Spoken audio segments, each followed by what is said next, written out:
Declaro aberta a sessão sob a proteção, sob a proteção de Deus, declaro aberta a sessão especial aprovada pelo requerimento número 204/2017, de autoria do vereador Lucas Neves, que dá abertura à campanha Dezembro Vermelho. Passo a palavra à mestre de cerimônias. Boa noite a todos e sejam bem-vindos ao plenário Nereu Ramos. Convidamos para compor a mesa, representando a Regional de Saúde, a senhora Daniela Rosa de Oliveira.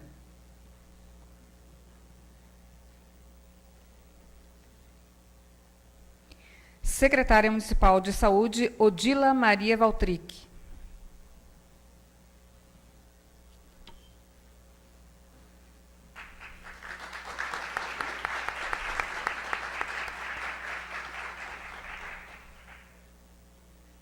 Convidamos a médica neumastologista, doutora Juliana Newton.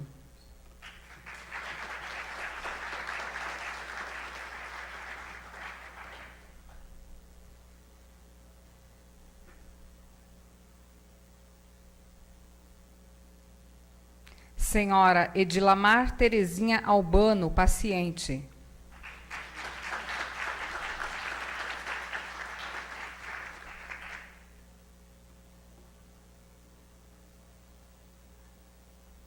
Convidamos também a paciente Juraci Terezinha Albano.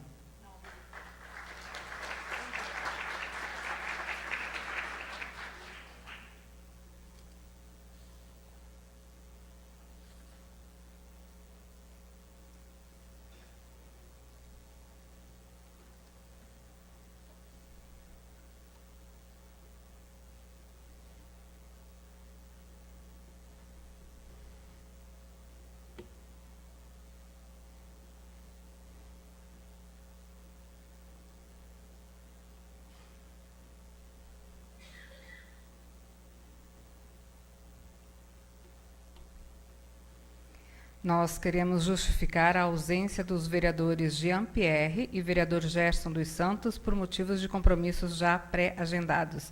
Registramos e agradecemos a presença da doutora Cristina, ex-vereadora desta casa, do senhor Alex Amaral, presidente da Articulação Catarinense de IST, HIV/AIDS, hepatites virais e redução de danos, e presidente da CACEF. Agradecemos também a presença de todos. Neste momento, convidamos o vereador Lucas Neves para fazer uso da palavra.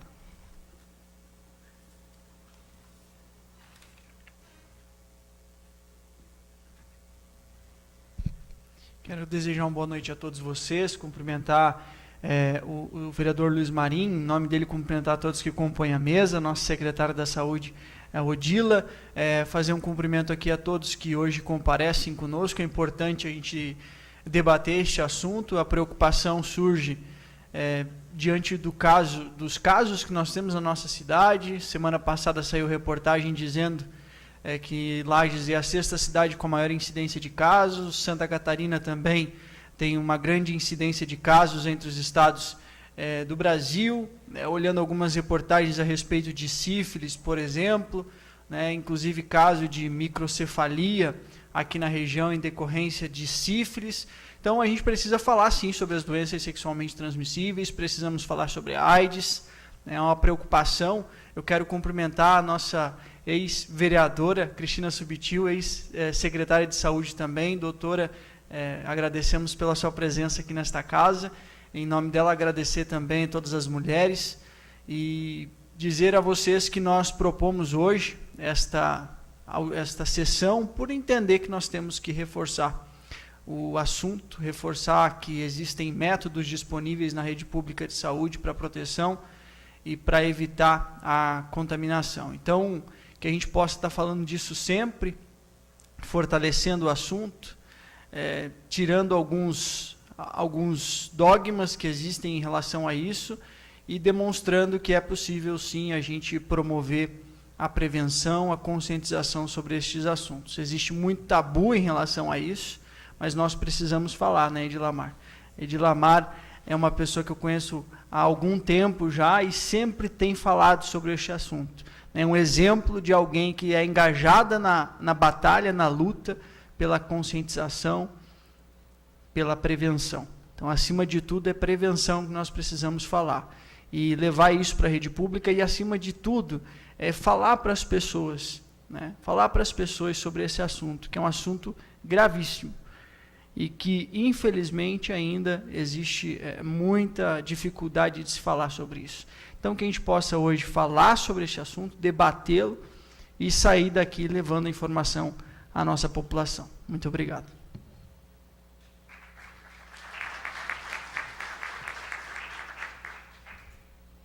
Registramos também a presença da senhora Rose Possato, ex-secretária municipal de saúde.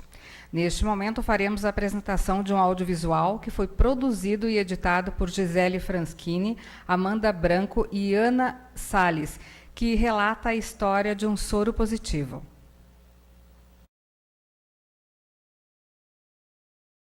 Olha, eu digo assim, que o nosso ponto de referência foi o Cazuza. Amor da minha vida, daqui até a eternidade, nossos destinos foram traçados na maternidade. Cazuza foi um artista que encarou a AIDS e ajudou a quebrar tabus em uma época em que pouco se falava sobre o HIV no Brasil. Ele e muitos outros lutaram contra o preconceito e a desinformação da época. Muito tempo se passou de lá para cá. Várias descobertas foram feitas sobre o vírus, mas ainda assim, a luta contra o preconceito parece estar longe de acabar.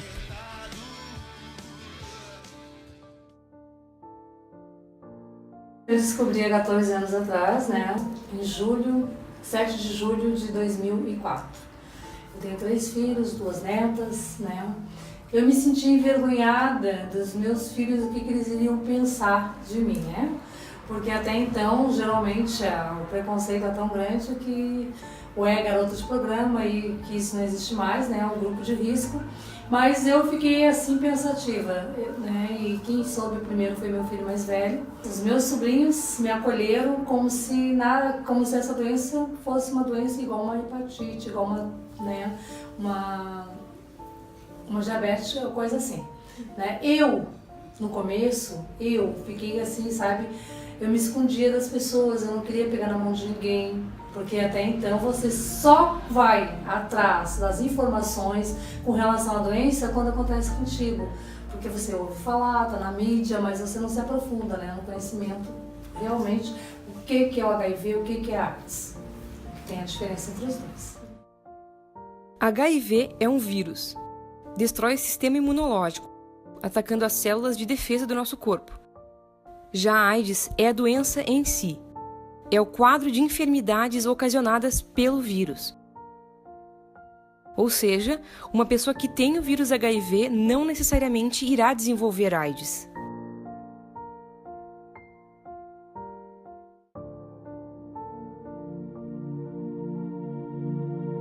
Existe esse preconceito, começa por nós mesmos, quando nos escondemos, tá?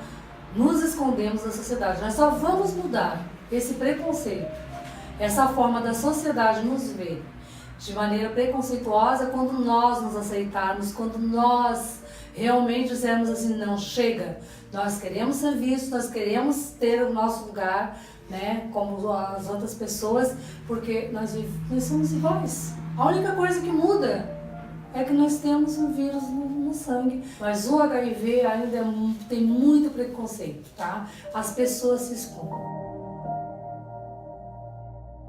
Familiares que não tinham informação, sabe? De como pegava, como não pegava.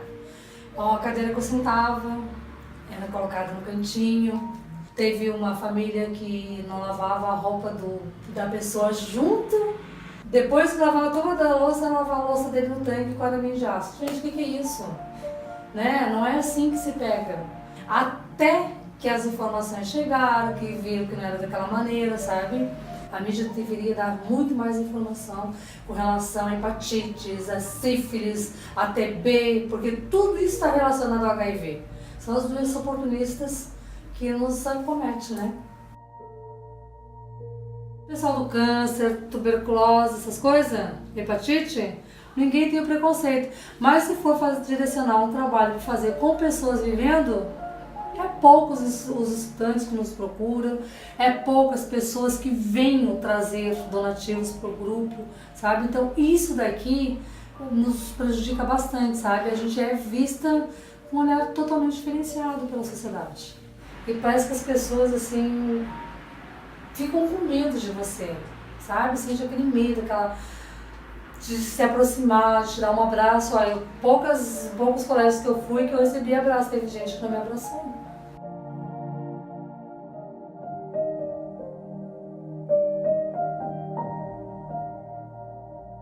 Eu fui descobrir que eu tinha HIV depois do nascimento do último filho. E o HIV transformou a minha vida e me mudou para melhor, tá? Eu comecei, gente, com 210 mil cópias do vírus no meu organismo. E hoje sou uma senhora indetectável, né? Eu aprendi a me amar. Eu me tornei, sim, uma pessoa agradecida a Deus pela minha vida. Agradecida a Deus pela vida do meu filho, principalmente do mais novo, por ser soro discordante, por não ter o vírus.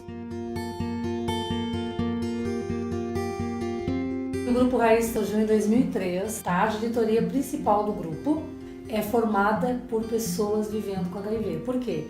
Nós falando de nós, lutando por nós. Eu estou à frente do grupo desde 2004, né, com a saída do seu Darcy. E o Grupo Raiz está aqui atendendo pessoas vivendo com HIV/AIDS, seus familiares, hepatites, TB, que é a tuberculose. Então, todas as ISTs a gente atende, faz atendimento, faz o acolhimento. E você, nada te impede de você ser do Paraná, Rio Grande do Sul e vir fazer o tratamento aqui. A opção é tua, né? Então, o acolhimento é aqui. A gente tem uma psicóloga, a gente tem uma TO, o grupo de adesão, o grupo de mútua ajuda, e a gente tem o grupo de artesanato, justamente para quê? Para estar ensinando as pessoas a ter uma renda, a ter uma vida digna, né? A levantar a autoestima dessas pessoas. Tudo isso daqui, se alguém precisa tirar uma dúvida, alguma coisa assim, com relação ao tratamento, né? Pode vir conversar comigo, porque eu tomo medicamento, nada melhor do que eu falar o que das reações e tudo mais que acontece com relação ao medicamento. Hoje em dia, quem tem ou quem não tem, toma o mesmo medicamento de quem não tem dinheiro, né? Através de muita luta, principalmente do grupo, como eu digo assim, os gays foram fundamentais para nossas conquistas, porque eles são uma classe unida. O movimento LGBT é unido, tá? Uma coisa que nos falta quanto pessoa vivendo com HIV. E assim, gente, ó, a gente está aqui de portas abertas para receber o pessoal. A gente precisa sim de muita ajuda, a gente paga aluguel, a gente tem dificuldade com relação a isso. A gente tem muitas pessoas que dependem de nós e que muitas vezes a gente deixa de atender, porque a gente não tem pernas para acolher todo mundo, para dar uma cesta básica para todo mundo. A gente precisa de todo tipo de ajuda. Até um aluno que viesse aqui e dissesse assim, ó, a gente vai vir aqui, vai divulgar o grupo de vocês.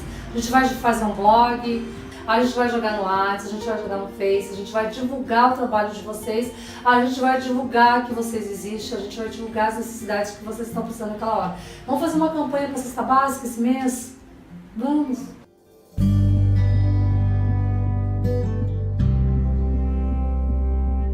O que me dá medo é ter que fechar o grupo por causa desse marco regulatório. Nem que eu acolha 2 pessoas, mas para mim já faz a grande diferença, porque daquelas 2 pessoas, elas falam que o grupo, ó, eu fui lá, fui bem recebida, o grupo me ajudou a me aposentar, o grupo me trouxe uma cesta básica. Isso me dá medo. A aprovação do marco regulatório significa que não será mais possível, por exemplo, o representante de uma ONG pedir ajuda financeira diretamente para o prefeito da cidade.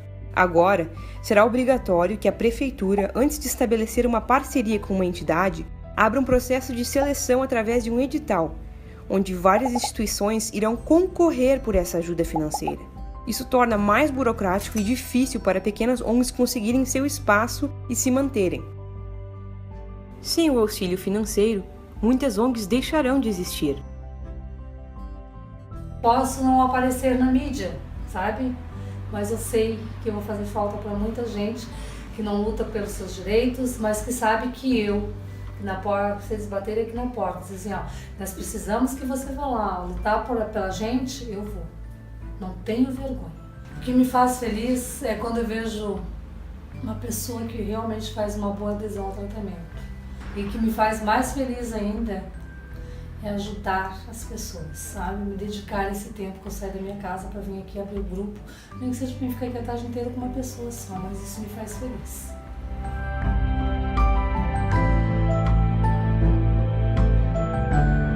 No começo, meu Deus, era tão procurado, a gente era tão solicitado, e hoje em dia a gente está tão esquecida. E o HIV está aí, a AIDS está aí todos os dias, está faltando acho que um pouquinho mais de um olhar mais de amor com relação às pessoas vivendo com HIV, deixar um pouquinho de lado o preconceito, a classe social, porque só pega AIDS quem é pobre, quem é negro, quem é homossexual, quem é prostituta. Não. Eu acho assim que o jovem tem que se prevenir. O uso do preservativo é importantíssimo, tá? A gente tem que confiar no parceiro, mas também desconfiar. Eu gostaria de deixar uma perguntinha para os demais acadêmicos, principalmente o pessoal da odontologia. Vocês não teriam um olhar diferenciado para nós, pessoas vivendo, com relação ao tratamento odontológico? Você não teria essa chance de estar abrindo um espaço para nos atender? Porque não é todo dentista que nos atende, né? Mesmo você pagando. Ninguém quer nos atender, porque daí o outro sabe que você é a portadora, não vai querer vir para me atender porque eu vou perder clientes, né? E nós ficamos aonde?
Nós convidamos, então, o presidente da mesa, o vereador Luiz Marim, para dar continuidade aos trabalhos. Eu cumprimento a doutora Cristina, ex-vereadora desta casa, ex-secretária da Saúde. Muito obrigado pela presença. Em seu nome, eu cumprimento a todos os presentes. E nós passamos agora a palavra à doutora Juliana Newton, médica, mastologista, neonatologista, para que faça uso da palavra.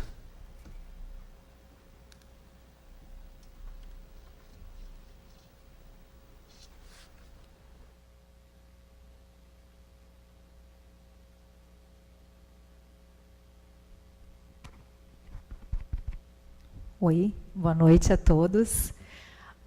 Então, eu sou a Juliana Newton, eu sou pediatra, neonatologista. E me convidaram hoje aqui para eu falar sobre a sífilis congênita, que é uma doença que vem crescendo bastante nos últimos anos no Brasil, em Santa Catarina e em Lages. De 2005 a 2012, foram diagnosticados quase 60 mil novos casos de sífilis em gestantes, e está se tornando bem preocupante, o aumento é bem importante também. E isso tem uma consequência muito séria para os bebês recém-nascidos se o tratamento não for feito adequadamente nas gestantes. Então, para isso que eu estou aqui, então, para falar sobre sífilis congênita. Então, primeiro, a sífilis, né, é uma doença infecto-contagiosa. Ela é transmitida por uma bactéria, tá, do grupo Espiroqueta, Treponema pallidum. Essa transmissão se dá por duas vias. A via sexual, é uma DST, né? E a via vertical, que é o bebê que pega da mãe, que pode ser, essa transmissão pode ser intraútero ou durante o parto no canal vaginal. Então, a sífilis congênita é uma doença totalmente prevenível. Se forem adotadas estratégias efetivas de diagnóstico precoce e tratamento da sífilis nas gestantes, o bebê vai ser totalmente normal. A prevenção é feita no pré-natal, tá? Na primeira consulta, toda gestante deve ser examinada e realizada esse teste chamado VDRL, que é um exame simples, rápido, fácil, barato. E se esse VDRL for positivo, deve ser tratada tanto a gestante quanto o parceiro dela. O tratamento é feito com penicilina, benzatina, e as doses a gente faz conforme o estágio da doença. No caso, aí vai ser investigado melhor e vai ser feito conforme o estágio da doença dessa gestante. Tá? Se não tem penicilina, que já teve casos de falta da penicilina, que é outra coisa que preocupa a gente também, pode ser tratado com outro antibiótico, tá? Mas o tratamento da gestante não vai ser considerado adequado. Então, a falta de penicilina também está sendo um item que está preocupando a gente, né? Essa gestante deve ser acompanhada mensalmente, né? E pode-se haver a possibilidade de retratar a gestante, caso ocorra aumento nos títulos de novo. Então, tem que ser feito acompanhamento mensal e rigoroso.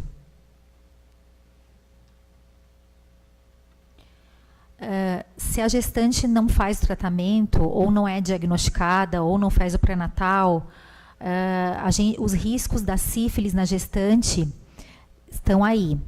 Então, 25% dos casos resultam em abortos no segundo trimestre ou óbito fetal. 11% ocorre morte fetal a termo, 13% de parto prematuro ou baixo peso ao nascer, e 20% dos bebês podem nascer com sinais da doença. Essa é a foto, não aparece muito bem, mas é um feto morto por sífilis. Aqui são alguns sinais da doença no recém-nascido, descamação de pés e mãos. Aí tem um sinal importante da sífilis congênita, que é a narina do bebê bem comprometida, com sangramento nasal importante. Esse bebê é um prematuro que nasceu por sífilis congênita, tem a barriguinha grande, que tem aumento do baço, aumento do fígado, tem a pele descamada, e um bebê desse fica bastante tempo na UTI, com um grande risco de morte e de sequela. Aqui tem a criança maior, já que não foi tratada, que tem alteração ocular, alteração óssea, alteração dentária. Essas são fotos mais antigas, na época que não se tratava, mas essa é uma sequela de uma sífilis congênita. Alteração bem importante na face. Esse também, uma sequela de sífilis congênita que não foi tratada. E o nariz também pode ser deformado em bebês que nascem de mães que não são tratadas, e bebê também não é tratado. Então, assim, o mais importante da sífilis é que, assim, se a gestante é diagnosticada e se ela é adequadamente tratada, sendo que o tratamento e o diagnóstico são fáceis de fazer, ocorre riscos mínimos para o feto, tá? Porém, se essa gestante não descobre a sífilis na gestação, não faz pré-natal, ou se descobre e não é tratada, ou é inadequadamente tratada, Tá? O bebê pode nascer aparentemente normal, mas estar infectado, e daí ele vai desenvolver sintomas com o passar do tempo, que é uma coisa grave, e pode ter sequelas permanentes, neurológicas, surdez, alterações ósseas e dentárias, e também pode ocorrer o abortamento e o óbito fetal. Então, esse quadro eu coloquei aqui, eu não vou ler ele inteiro, na verdade, é só para comentar sobre a importância do tratamento da sífilis na gestante. Então, assim, se a gestante é adequadamente tratada, que significa ela receber as doses e o parceiro dela também, porque não adianta tratar a gestante e não tratar o parceiro, porque ela vai se reinfectar e o bebê vai estar infectado ao nascimento. Então, o que a gente mais vê na maternidade aqui é a gestante é tratada e o parceiro não é tratado. Daí não adianta, é como se não tivesse sido tratado. Então, o que acontece? A gente interna o bebê recém-nascido, é feito punção lombar, é tudo procedimento doloroso, é uma internação hospitalar de 10 dias. A gente tem que fazer penicilina cristalina endovenosa nesse bebê por 10 dias. Né? Ocupa um leito, que é uma coisa que hoje em dia a gente está sempre precisando de leito no estado inteiro. Né? Então, é um leito a menos, é um bebê sofrendo a mais, com procedimento invasivo, doloroso, que não precisava estar acontecendo, porque o tratamento é fácil, é rápido e é só um segmento. Não é nada assim, não é nenhum exame caro, não é o tratamento caro. Então, esse quadro, ele fala o que a gente, pediatra, faz quando o bebê chega lá de uma mãe que teve sífilis na gestação. Se a mãe foi adequadamente tratada, significa ela tratada e o parceiro também. A gente avalia o bebê, mas se estiver tudo ok, esse bebê vai para casa e segue um acompanhamento ambulatorial mensal. Só que qualquer falha no tratamento, se o parceiro não tratou, que é o mais comum, ou se a mãe não fez esquema adequado, a gente investiga o bebê, geralmente o bebê acaba tendo que ficar internado, são 10 dias. Então, é isso que a gente mais quer, é que no pré-natal melhore essa nossa taxa de mães inadequadamente tratadas. A gente gostaria que fossem todas tratadas adequadamente, mãe e parceiro. Pode passar o próximo. O próximo. Mais um. Isso. Então, o bebê, então, mãe com sífilis na gestação, a gente faz o segmento depois, tá? As consultas, no bebê tratado ou não, esse segmento acontece. São consultas ambulatoriais mensais até o 6º mês, bimestrais de 6 a 18 meses. O bebê deve fazer acompanhamento oftalmológico, neurológico e audiológico semestral por 2 anos. E o líquor é um exame que a gente colhe da medula, que fala se ele vai ter comprometimento do sistema nervoso central ou não, que seria uma forma mais grave da sífilis. Se esse líquor vier alterado, a gente tem que reavaliar esse líquor a cada 6 meses. Tá? Então, tudo isso mostra para a gente a importância do tratamento da gestante, do diagnóstico e tratamento da gestante durante o pré-natal, né? E as consequências para o bebê, se essa gestante tratou ou não, a gente vai ter um desfecho bem diferente. E uma coisa muito fácil de se prevenir também. Então, eu quero agradecer vocês pela atenção. Obrigada e boa noite a todos.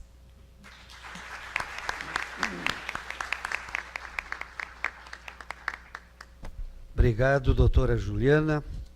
Agora nós passamos a palavra para a senhora Odila Maria Valtrix, secretária municipal de saúde.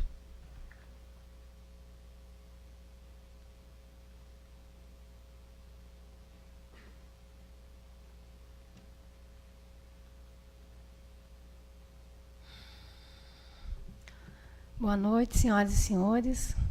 Primeiro, quero agradecer por estar aqui, por nos proporcionar um convite tão importante, tão relevante nesse momento. Parabenizar cadê o Luquinha lá, o Lucas Neves, vereador que propôs essa matéria, né, tão importante que a gente precisa estar discutindo mesmo. Cumprimentar o seu Luiz, presidindo a mesa nesse momento, e em seu nome a todos os vereadores que aqui estão. Muito obrigada, né, por estarem aqui partilhando conosco esse saber. Bem importante, né, as palavras da doutora Juliana foram extremamente importantes. Que bom se nós conseguíssemos sensibilizar todas as pessoas, principalmente todos os casais, né, doutora, em relação às consequências funestas e graves de um bebê, né, de mãe positiva que não tratou, né. Eu sempre costumo dizer que eu não sei onde nós estamos falhando, mas nós estamos falhando, né? O serviço, de alguma forma, está falhando. Quero cumprimentar todas as pessoas que estão nos assistindo em casa, nos seus lares, cumprimentar aqui todos os meus colegas, com grande carinho, o pessoal da Vigilância Epidemiológica, que desenvolve um trabalho maravilhoso, magnífico, né? De Lamar, Alex, né? Com o pessoal, com as ONGs. Cumprimentar por estarem aqui, estou vendo o Jaça ali, parceirão, lá da sanitária, a doutora Cristina, a Rose, enfim, todos os colegas que aqui estão, a Francine, Vanessa, não vou poder nominar mais, senão vou esquecer de algum e vai ficar chato. Mas, enfim, muito obrigado por estarem aqui, é um momento rico de discussão. E, na verdade, eu trouxe apenas alguns dados, né, do nosso município, né, a doutora falou da sífilis, as meninas ali bem colocaram, a Dilamar bem colocou, daqui a pouco é sua vez, de colocar em relação ao HIV. Então, eu trouxe alguns dados mais relevantes daqui do nosso município mesmo. Então, sexta-feira passada, né, foi 1º de dezembro, a gente lembrou da luta contra a AIDS. Foi passado o vídeo, extremamente explicativo, né? Eu sou exatamente dessa época, lá começou em 1986, mais ou menos, assim, os primeiros casos. Então, chocava bastante as pessoas, né? Eu falo que, graças a Deus, e a sensibilidade das pessoas hoje não é mais agressivo, né, como era antigamente, que não se tinha medicamento, que as pessoas buscavam nos Estados Unidos alguma coisa para ter uma melhora sensível, mas a gente sabia que chegava um momento em que o paciente era levado a óbito, né, porque o medicamento não era eficaz. Hoje, a gente, então, tem um tratamento muito eficaz, gratuito, né, como a Edilamar bem colocou, 100% gratuito, e que, pelo menos que eu me lembre, nos últimos anos não tem faltado, né, não tem falhado aí para atender a nossa população. Então, nós comemoramos, né, no dia 1º, a gente fez umas atividades lá em frente à Vigilância Epidemiológica também para alertar a população em relação a esse risco. Mas, na verdade, a gente tem que trabalhar, não é o dia 1º de dezembro, né? Nós temos e precisamos trabalhar todos os dias da nossa vida, não só nós, enquanto profissionais de saúde, mas toda a população. Não lembrar apenas do Dezembro Vermelho, né? Lembrar todos os dias, em todas as relações, que, por uma falha pequena que seja, mas a gente acaba se infectando, né? E depois que infecta, é bem mais complicado para melhorar essa situação.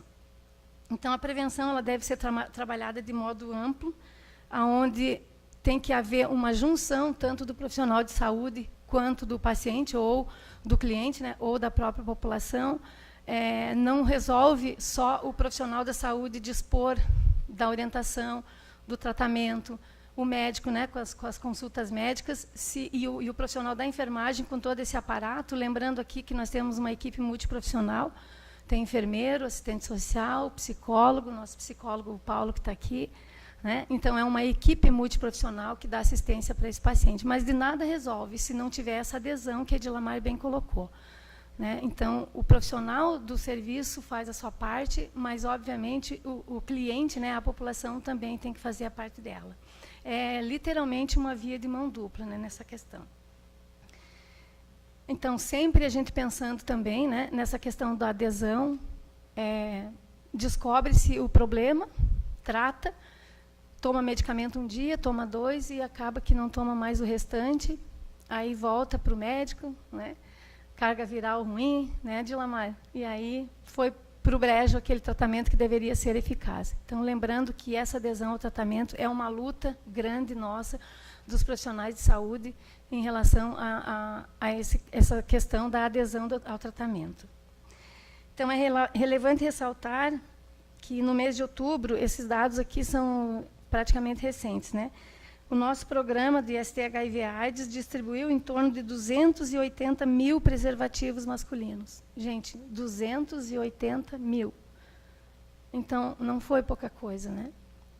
Isso de um modo geral, né? Fora o que as pessoas adquirem, né? Que compram.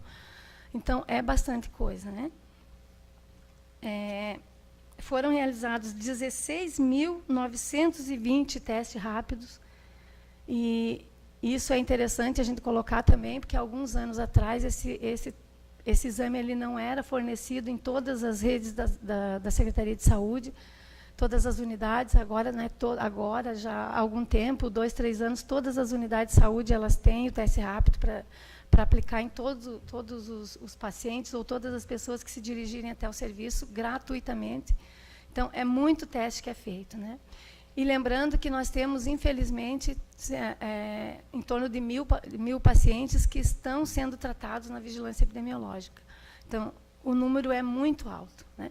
Nós somos referências para a nossa região da Mures, então temos vários outros municípios que buscam o tratamento e o medicamento conosco, mas lembrando que qualquer local que a pessoa se dirigir, seja em Santa Catarina, seja lá no Pará, né, ela precisando do serviço, ela vai buscar o seu medicamento. Então, não significa que fora da sua área distrita ela não receba, né? Ela tem aqui para Lages, por exemplo, foi embora para o Pará, tem que ir para Lages para receber o medicamento. Não. Ela pode receber no Brasil inteiro, não só o medicamento, como todo o seu tratamento, né? Então, isso é bastante importante. Lembrando que dificilmente a gente passa um mês, né, Kelly, sem ter um caso positivo. Então, isso também nos deixa muito tristes, muito chateados, porque aí a gente percebe mais uma vez o quanto que o nosso serviço está falhando, né? Porque eu acho que a culpa é nossa ainda do serviço, que não conseguiu sensibilizar as pessoas, não conseguiu atingir de uma maneira que a pessoa venha primeiro, né, para testar, para ver se ela é soropositiva ou não, e depois, sendo positivo ou não também, venha tratar ou venha se prevenir. Então, a gente tem essa grande dificuldade de fazer com que as pessoas entendam o quão grave está essa questão do HIV. E aí o próprio programa, né, ele fornece também capacitações. Eu digo que o pessoal, principalmente da vigilância epidemiológica, é o profissional dentro da área da saúde que mais se capacita, né? Mais se capacita, que busca o conhecimento, que busca atualização. Muitos cursos de primeira linha, de ponta, estão com o pessoal da vigilância epidemiológica. Então, o profissional ele está preparado, né, para atender o paciente, para atender a população. Lembrando também que o programa ele é responsável por atividades educativas, né, que a equipe faz tão bem feita, em empresas, em escolas, né, porque o nosso maior objetivo é, principalmente, o aluno, né, sensibilizar o aluno. Lá, o pequenininho, né, da importância do tratamento, da importância principalmente da prevenção. Quero deixar aqui, então, o meu abraço, dizer que a vigilância epidemiológica, assim como a Secretaria de Saúde, está à disposição dos senhores para qualquer encaminhamento, principalmente, né, em relação ao HIV, que hoje nós estamos nessa discussão. Então, lembrando que, como a doutora falou, nós precisamos testar, a gente só vai descobrir que adquiriu, né, que está portador de alguma doença se a gente for no médico, for procurar o serviço de saúde e se a gente testar, né? Sem testar, a gente não consegue descobrir nada. Então, orientar as pessoas, né, procura a unidade de saúde, procura a vigilância epidemiológica, chega a qualquer hora, das 8 ao meio-dia, das 14 às 18, e pede que quer realizar o seu teste, né, e a gente está lá à disposição. Lembrando também das co-infecções, né, nós temos o programa da hepatite virais, o programa da tuberculose, que também os nossos pacientes são bastante acometidos com essas doenças. Então, a prevenção ainda é o melhor remédio. Muito obrigado aos senhores e estamos à disposição.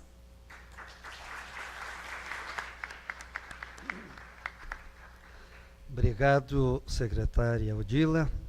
Passamos a palavra à senhora Edilamar Terezinha Albano, paciente. Boa noite a todos. Boa noite a todos e a todas. Eu estou aqui falando de 1000 pacientes que não tiveram a coragem de estar aqui presente no dia de hoje, que a convite que a gente fez, né? E eu estou aqui lutando por eles, porque realmente não é fácil a gente chegar dar a cara a tapa, né? E se mostrar para a sociedade, né? Eu sou representante, faço parte da MNSP, Movimento Nacional das Cidadãs Soropositivas, das PVHAs, Pessoas Vivendo com HIV/AIDS, né? Faço parte desse movimento. E aqui eu luto por nossos direitos. Sei que, como diz o outro aqui, nós somos em 1000 pacientes, e nessa plenária aqui, estamos em 5 pacientes somente. Que pena. E que pena também 16 vereadores na casa. E tão poucos que ficaram para escutar a gente. Que pena. Nós estamos pedindo socorro. Nós não somos vistos pela sociedade como gostaríamos de ser vistos. Estamos fechando a porta da nossa instituição por falta de amparo, por falta de patrocínio, por falta de um olhar para nos acolher, para não deixar esse trabalho, que é pequenininho, eu sei, mas que é de grande valia para muitas pessoas. Muitas pessoas vão ficar sem uma cesta básica, sem uma palavra, sem uma visita. Tudo isso, para nós, portadores do vírus do HIV, nos entristece, e muito. Gostaria também de falar que a gente teve, sim, a falta do medicamento. Não foi só em Lages, foi no Brasil todo. Graças a Deus, esse medicamento, como diz o outro, está normalizado. Mas, assim, gente, a adesão, ela só é perfeita quando a gente faz uma adesão todos os dias. Faltou medicamento 30 dias. Quando eu voltar a tomar esse medicamento novamente, meu vírus está resistente. De nada adiantou. Eu fazia uma adesão de 10 anos, de 20 anos. Assim, 30 dias, uma semana, eu fiquei sem medicamento. É muito triste isso. É muito triste. Uma coisa que está fazendo falta para a gente também é o infectologista. É o essencial na nossa vida. Agradecemos ao médico que está lá nos atendendo, o doutor Sérgio, a doutora Suiane, que são clínicos gerais. Mas eles não entendem o que o vírus faz no organismo de uma pessoa vivendo com HIV. Não é vocês que têm que ter medo da gente. Nós temos que ter medo de vocês quando vocês chegam perto da gente que estão resfriados. A nossa imunidade é baixíssima. Baixíssima. Né? Isso nos entristece, de ver tão pouca gente hoje aqui nos apoiando um assunto tão importante, de suma importância. Durante a semana, tem semanas que não é só um caso de teste positivo. São 10 casos. Jovens. Porque está aí, tem a PrEP, tem a PEP e tudo mais. Mas, gente, eles vão oferecer um medicamento com efeitos colaterais que vão trazer transtornos no nosso organismo. É fácil você ir lá, transar sem preservativo, ir lá na vigilância, pegar o medicamento, tomar por 30 dias, né? Ai, que coisa boa. Vou transar de novo, vou lá, vou pegar o medicamento. A AIDS está sendo banalizada com isso. Muito banalizada. A AIDS está voltando, está tendo retrocesso. Estamos voltando a 30 anos atrás, quando se descobriu o primeiro caso de HIV. Eu sei que o tempo é curtíssimo, mas eu gostaria, sim, de estar deixando aqui para vocês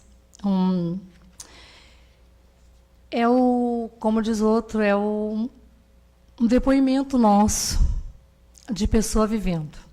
Existe Abril Verde, Setembro Amarelo, Outubro Rosa, Novembro Azul, Dezembro Vermelho. O que a mídia e a sociedade têm feito por esta causa, a AIDS? Um silêncio assustador. Ainda continuamos invisíveis perante a sociedade. O preconceito e o estigma ainda são latentes Nós,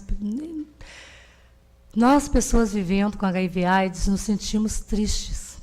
Todos os males são dignos de compaixão, exceto nós. O estigma nos leva ao isolamento, ao adoecimento e à morte. Pesquisa feita em dezenas de países revela que 20% das pessoas vivendo com HIV tiveram pensamentos suicidas no último ano. Então, é um casinho, como diz outro, a gente deixa aqui para vocês pensarem um pouquinho mais com relação a nós. Somos muitos, somos tão poucos nessa hora. E dizer também para vocês que o nosso grupo está fazendo o almoço dia 10 de dezembro e contamos muito com a ajuda de vocês. Obrigada.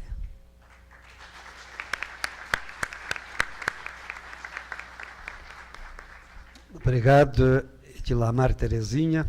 Passamos a palavra agora para a senhora Juraci de Fátima Oliveira, paciente. Boa noite a todos. Gostaria de cumprimentar todos essa noite e quero agradecer essa oportunidade por estar aqui, né? Falar sobre eu como paciente vivendo com HIV, convivendo com HIV/AIDS. Faz mais ou menos uns 27, 28 anos que eu sou portador do vírus HIV,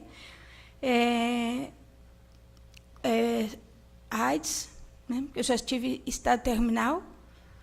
E eu quero dizer que é muito importante falar desse assunto, porque é muito difícil hoje em dia de alguém querer até ouvir falar sobre, assim como alguns ouvir falar sobre AIDS, né? Falar sobre essa doença, porque ainda se torna ainda como uma coisa terrível para quem adquire, para quem tem HIV, convive com AIDS. E até então eu tentei resumir em 3 pontos básicos que serve para a minha vida. Que primeiro é fé, porque o que me mantém em pé é uma fé sobre um Deus poderoso. E porque Ele que me mantém em pé. Porque eu já estive em estado terminal, quando o médico me comunicou com a minha família, que ali eu não teria mais, os medicamentos não poderiam fazer mais nada por mim. Até o próprio médico passou para a minha família que seria só um milagre na minha vida, para poder sair daquela situação que eu me encontrava. E quando o médico comunicou isso à minha família, né, que quando eu descobri, eu também comuniquei à minha família. Eu não guardei só para mim, porque quando a pessoa descobre que é portador do vírus HIV, AIDS, é muito triste uma pessoa guardar só para si, que não comunica aos seus familiares, ao seu cônjuge, porque se torna, a pessoa vai morrendo aos poucos, todo dia vai morrendo aos poucos, e aquilo vai minando a cabeça da pessoa, o corpo todo, o espírito, tudo vai, você convive com aquilo fechado, guardando para si.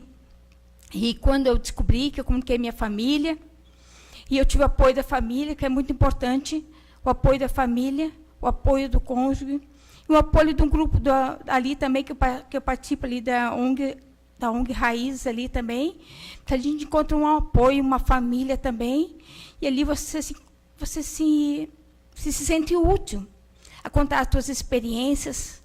Muitas vezes você não se sente forte, mas a outra pessoa olhar para a tua atitude, olhar a tua maneira de olhar, viver com HIV, conviver com AIDS, você passa algo de dentro, uma força de dentro de ti. E aquela pessoa vai olhar para ti com outros olhos, porque faz 27, 28 anos, eu descobri, quando eu já era portadora, mais ou menos 7, 8 anos, que eu vinha descobrir. E nessa época eu descobri, eu já estava casada com um rapaz que não era soro positivo, tive uma filha, e nesse ano de 97, quando eu descobri que eu era soro positivo, minha filha veio a falecer, que eu fui fazer o exame, e veio a falecer. E aí cheguei em casa, eu falei para o meu esposo, mas até então, nessa época, como não era muito divulgado, também não queria saber sobre isso, porque eu pensava comigo, isso é lá com o Cazuza, pode acontecer com todos, mas comigo nunca vai acontecer. E quando eu peguei o resultado em mãos, né, comentei com meu marido, mas até então a gente não sabia a gravidade da situação que a gente se encontrava. E é muito importante alertar muitos jovens, como eu, na minha mocidade, pensei que isso nunca ia acontecer comigo. Alertar o perigo, alertar porque nem sempre um rosto bonito, um corpo bonito, vai demonstrar no primeiro momento que você é portador do vírus HIV. E muitas vezes, muitos nem querem fazer exames, com medo que seja portador. Muitos até fazem exame e não vão buscar. E é uma situação muito complicada, porque muitos jovens, não só jovens, muitos, no primeiro relacionamento, por achar que conhece o seu cônjuge, o seu parceiro, e acha que o amor fala mais forte, mas muitas vezes o cuidado é prioridade nesse momento, a precaução é prioridade. Porque a partir do momento que se torna um portador do vírus HIV convivendo com AIDS, você vai buscar o tratamento, mas o tratamento também te traz os efeitos colaterais.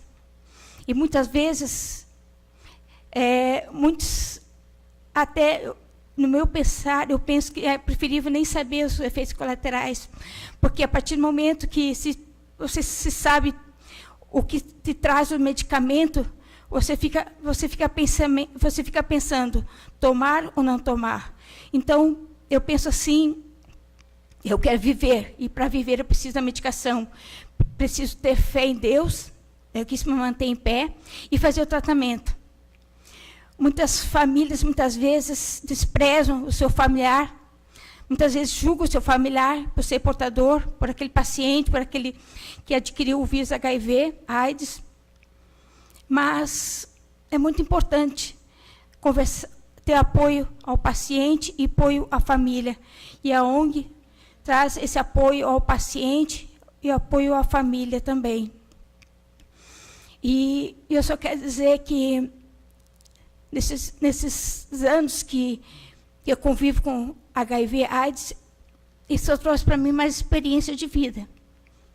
Porque até então, eu acho que eu não dava valor na vida que eu tinha da saúde, porque quando a gente sabe que o nosso tempo pode ser limitado, a gente procura ser uma pessoa melhor e ajudar aqueles também que estão no mesmo barco que a gente está. E eu quero só agradecer a todos que estão aqui essa noite, por estar, aqueles que fizeram presente aqui, porque esse momento é um momento assim que todos deviam dar mais importância, porque a gente nunca sabe o dia de amanhã, a gente nunca sabe dos nossos familiares, a gente nunca sabe um amigo nosso, né? E essas palavras que eu deixo, eu agradeço a oportunidade essa noite.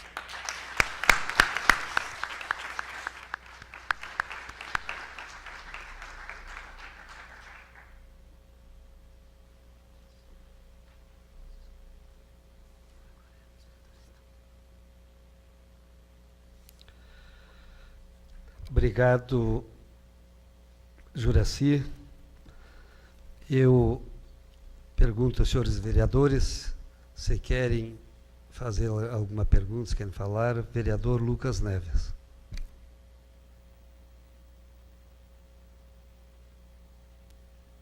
Dos colegas vereadores. Vereador Jair, vereador Amarildo, que estão aqui em seu nome também. Dizer que a gente fica feliz de abrir esta casa para debater o assunto e também sensibilizados de que nós estamos falhando sim, secretária Odila, enquanto sociedade, de não quebrarmos o preconceito para falar sobre este assunto. Eu quero agradecer em nome de todos os vereadores a presença da Edilamar, da Juraci, da doutora, né, por trazerem assuntos tão importantes, e agradecer à secretária Odila e a cada um de vocês aqui, que hoje à noite vieram até esta casa. E levamos daqui uma missão, secretária, de sensibilizar a administração municipal para que a questão do edital, para que nós tenhamos o credenciamento através do marco regulatório, possa acontecer. É um fortalecimento do trabalho que a Edilamar, que a Juraci realizam em apoio às pessoas que têm AIDS. Esses dias eu encontrei uma mãe de um rapaz de 25 anos, estudante, universitário, que estava desesperada porque o filho descobriu este ano que é portador do vírus. Falta informação, falta apoio. E a ONG Raízes é o que dá apoio a essas pessoas.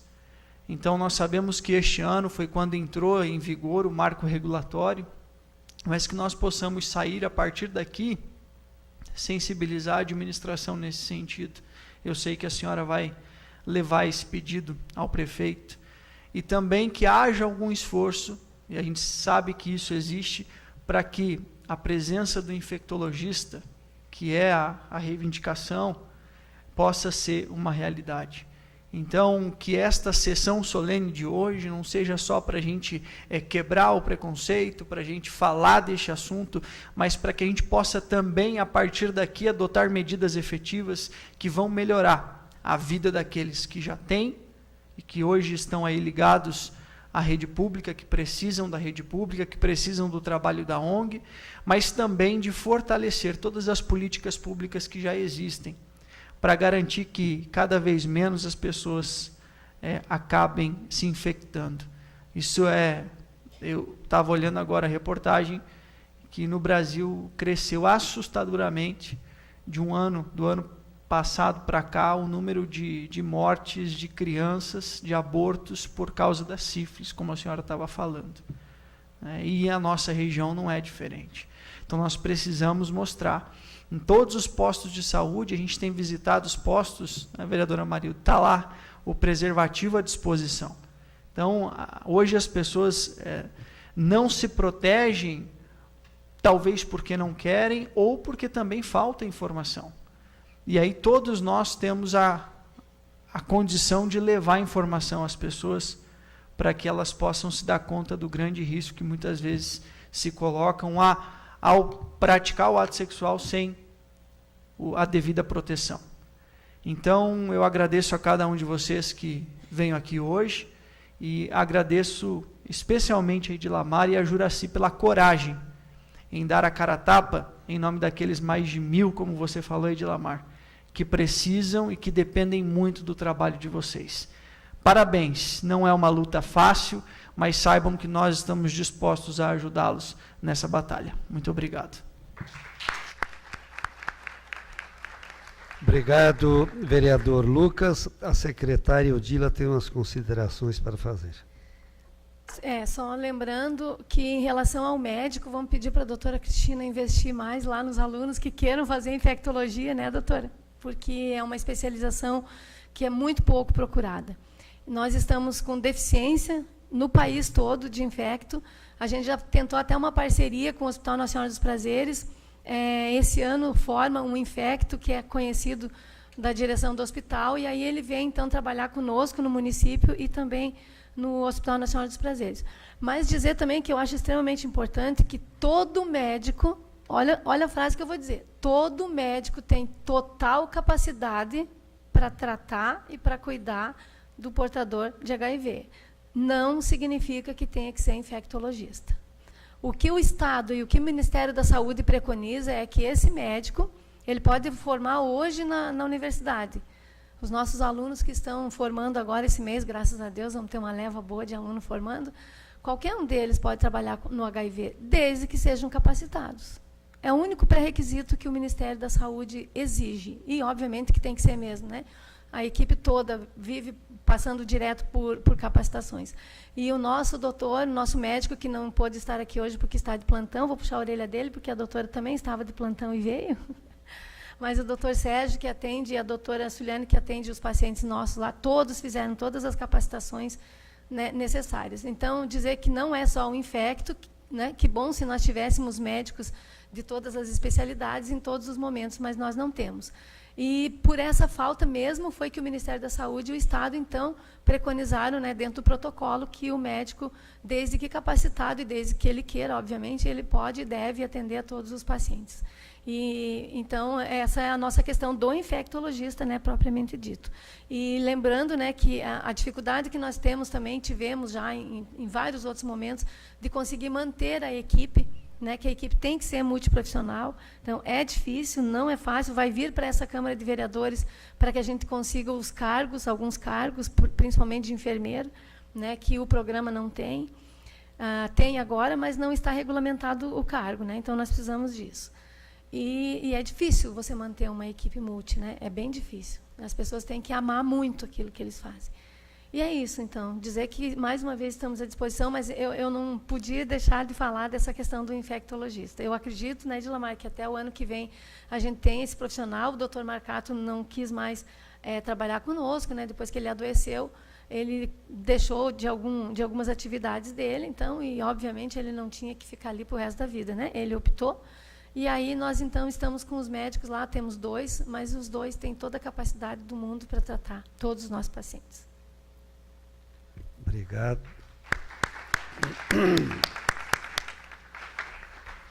Obrigado, secretária Odila. Eu agradeço a doutora Juliana por estar aqui, nos informando, nos ajudando, né, e ajudando a comunidade. Agradeço a Odila, secretária da Saúde, por estar sempre aqui, a cada vez que é solicitada sua presença. A Edilamar Terezinha, nosso muito obrigado e cumprimento pelas suas palavras maravilhosas. Tem que ter coragem mesmo, né? E fé, e não pode ter medo. Cumprimento a Juraci Fátima, parabéns também, muito obrigado.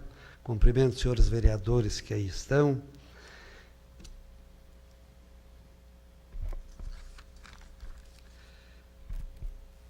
A presidência agradece a presença de todos os que aqui compareceram, dando por encerrada a presente sessão, e convido os senhores vereadores para a sessão ordinária no dia de amanhã, 5/12. Muito obrigado e boa noite.